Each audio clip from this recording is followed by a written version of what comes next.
Hey everyone, it's Ben Hardy, and my Land Cruiser 250 is officially a year old, so we're going to talk about what it has been like to live with, if it's been reliable, and if you should buy one of Toyota's new products, because this shares a lot with the Lexus GX550, the 4Runner, the Tacoma.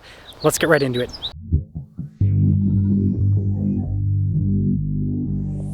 So a brief overview on the 250 Land Cruiser. This is the light-duty Land Cruiser, or the Land Cruiser Prado. Now this sits on the same platform as all of Toyota's new trucks and SUVs, and this is the same exact size and wheelbase as the new Lexus GX550 and the new 4Runner. I mean, they really do share a ton of components. The biggest thing differentiating the Land Cruiser from the other sibling vehicles is the boxy styling. And the interior materials that they use in the Land Cruiser and just the overall layout is a little bit different. So let's start things off by going over the things that I have really enjoyed about the new 250 Land Cruiser, and then we'll get into the dirt, we'll get into the gossip, and talk about the things that I have not enjoyed about the 250. So I think that Toyota did a really good job with the styling of this 250 Land Cruiser. It's by no means perfect, but with a good set of tires and wheels, it's a good looking rig. I love the rigid fog lights that are actually color changeable with the Land Cruiser. You can turn them to amber. And then I love the fact you get off-road kit from the factory available with this. So like you got the rock rails, roof rack from the factory, and even skid plates as well.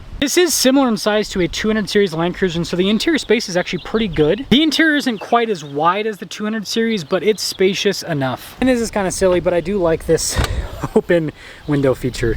Now mine happens to be a first edition, and so it gets the fancy leather seats. These are super comfortable. And I actually like a lot of the interior materials Toyota is using for their new cars. They have the same durable feel as the previous gen. Now I wasn't sold on the steering when I first took a look at the Land Cruiser, but it's actually grown on me. It doesn't give you any kickback off-road, and then on-road it's very direct. I've also really enjoyed some of the additions when it comes to off-road tech. The 200 series only has a center locker. This has a rear locker, stabilizer bar disconnect, but the 200 series has KDSS, so it's like whatever. But the new crawl control system and the new MTS is a lot better than the previous generation system too. The resolution on the new camera system has also been great for both on-road and off-road use. And speaking of cameras, I actually kind of dig camera rear view mirrors now, as long as they're reliable. Now you guys can see it's 73 degrees today. Warm days, you actually get really good fuel economy. That's something that's been nice when it's been warmer weather. I've been able to get over 20 miles per gallon, which in an off-roader is nice. And people give this powertrain crap, but let me tell you, the low-end torque, quite impressive. Now I don't use a lot of the safety tech. I actually turn a lot of it off, but it is nice having adaptive cruise control with steering assist for super long drives, and then blind spot monitoring. That's always a nice feature too. Now, I'm typically not into gimmicks, but the cool box is actually very useful, and it's one of those things where I'm like, man, I hope that my next car has this. And I suppose while we're on the topic of gimmicks and luxury features, having heated and ventilated seats in an off-roader is also kind of nice. Now, I will say the suspension dampening with this is actually really solid. It does still feel truck-like, so you do kind of still feel like you're driving something a little bit more rugged, but it also is comfortable over the bumps, both on-road and off-road. Now, the final thing that I've really enjoyed is the tire clearance. These new Toyotas have way more clearance in the wheel well, and so this has true 33s, and I didn't have to think twice about it. This can fit 34s without any sort of lift, and so it's just nice being able to fit slightly larger tires. And so let's now get into the things that I have not enjoyed about this new Land Cruiser. The first thing is how Toyota actually got the EPA fuel economy rating. So this originally had air dams.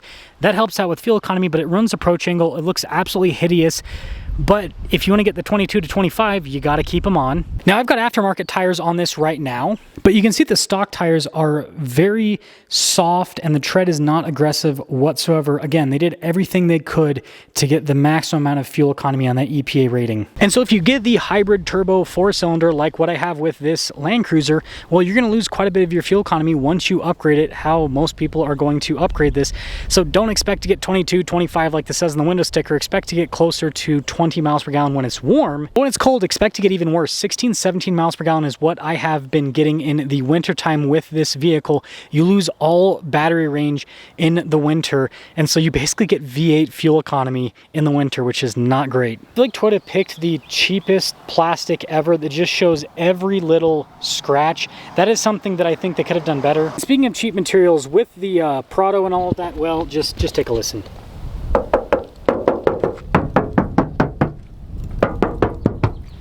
Yeah, not exactly solid sounding or feeling like Toyotas used to be. The packaging of the hybrid batteries with this generation of Toyota SUVs will always be remembered as a flop. I hope that they figure out something to fix this to where you don't lose all of the cargo area just because you have a hybrid.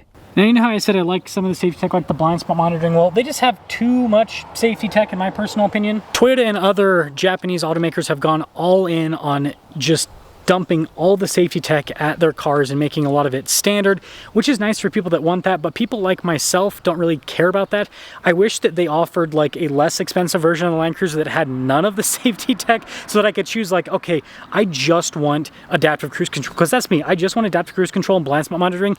All the other stuff I could live without. And I have not complained enough about plastic in this video. I hate how much plastic is on these new Toyotas on the exterior. They should have at least painted more of it to make it a little bit more premium looking. Now, this is a really silly complaint, but I'm still going to mention it. I don't like the shape of the fender flares. You notice that it kind of creates some sharp edges. It just looks awkward with the tires. I think they should have just kept it traditional and gone for more of a rounded edge with the fender flares there, but that's just my take. And the last thing that I haven't enjoyed is the ground clearance with this new 250. There is a lot of stuff that hangs down really low in the 250. And so even though I have these 33-inch tall tires, this has less ground clearance than my 200 series with 32-inch tall tires. So again, just some packaging things on this, right?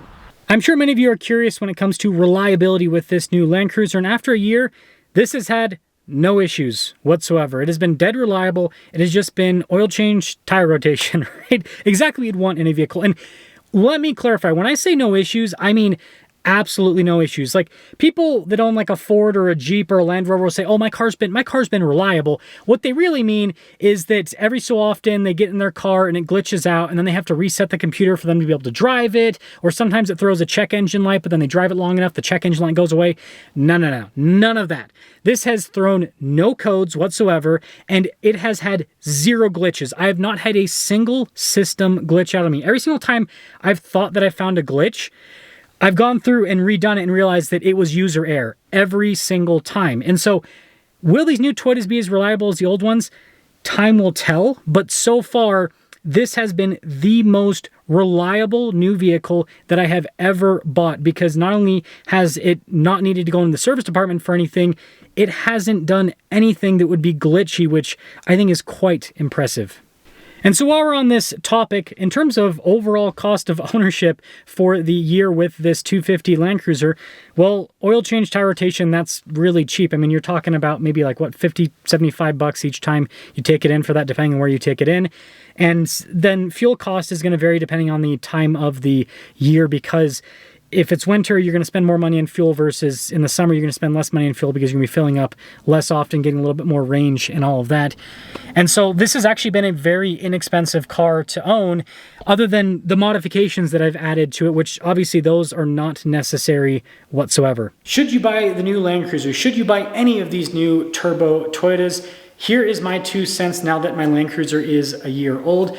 I think that they actually could be worth it, because a lot of the reason as to why people aren't interested in these new Toyotas is the perceived lack of reliability. But when you actually look at the figures, these new Toyotas aren't doing all that bad. And I know a bunch of people are going to say that I'm paid off by Toyota. No, I bought that Land Cruiser used, and so I have like no reason whatsoever to say anything good about that car. I will just tell you guys the truth. And so when I've talked to people, what I've come to the conclusion is that the amount of vehicles that are actually failing when it comes to, you know, Tacoma transmission failures and Tundra engine failures, it's actually really small. It's less than 8%. Like the Tundras, several people have told me it's like 0.6% of engines failed. Whereas if you look at American automakers, they'll have fail rates well above 1% because they just don't have great quality control. And so there are definitely issues, but it's being overblown. There's a ton of people that have had no issues. They've had a similar experience to me with their new Toyotas, where it's been oil change, tire rotation, the vehicle's been dead reliable. But guess what? You're never gonna hear from these people, because people only post when they have something bad to say, because they want to get the complaints off of their chest, right? It's just human nature. And on top of that, we live in this social media world where if you have something bad to say about a vehicle, you can potentially make a big chunk of money if you get a lot of views on that content, right? Bad news sells. We all know this. And so a lot of these problems, and it's not just with Toyota, it's with a lot of other automakers too, get overblown because people are able to make money off of the fact that they have issues. And so again, my experience with this new Land Cruiser is it's been reliable. That being said, if you can make the hybrid work with, I mean, the Land Cruiser is hybrid only, but with the 4Runner, with the Tacoma, I think it's worth going the hybrid route, because when I have talked to people that have had the failures, it's always been with the non-hybrid cars, including the Lexus GX550. Everyone is drooling over the GX550, but the non-hybrid V6 and that has had some issues. A lot of people are actually having failures in their Lexus GX550s. And so what I've actually seen is more people having GX550 breakdowns than 250. I actually don't even know a single person that's had their 250 breakdown, to be honest. I'm not saying it doesn't exist, but I actually haven't seen it. And so it seems like the hybrid turbo 4-cylinder is doing pretty good, and then the hybrid turbo V6 is doing pretty good. It's the non-hybrids that seem to have issues. And so if I were to be buying a new Toyota, I would try to make that work. And if I couldn't make that work for some reason, then I would understand that, yeah, something might pop up, but like it's less than 1% chance of that happening.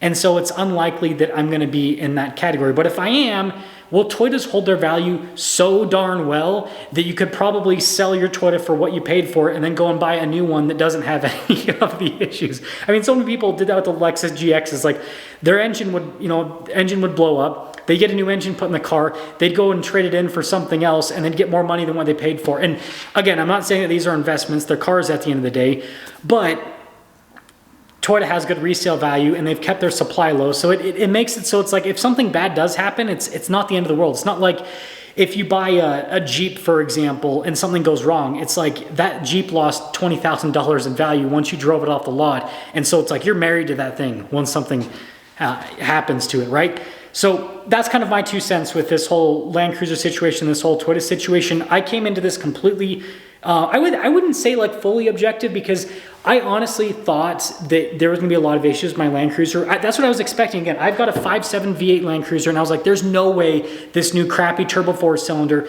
is going to be able to compare in any respect. And it's actually impressed me quite a bit. That being said, I still love my V8 a little bit more than the new one, but the new one has actually been quite impressive. And so I would say that it gives you like 90% of the full-size Land Cruiser experience, but at a much lower price point. Again, you get a 1958, you're in the $50,000, well, more than that, like $55,000, $60,000 price range, and you get a lot of the cool Land Cruiser stuff, but at a much more affordable rate. So that's been my experience so far with the Land Cruiser, and we'll see how things continue to go.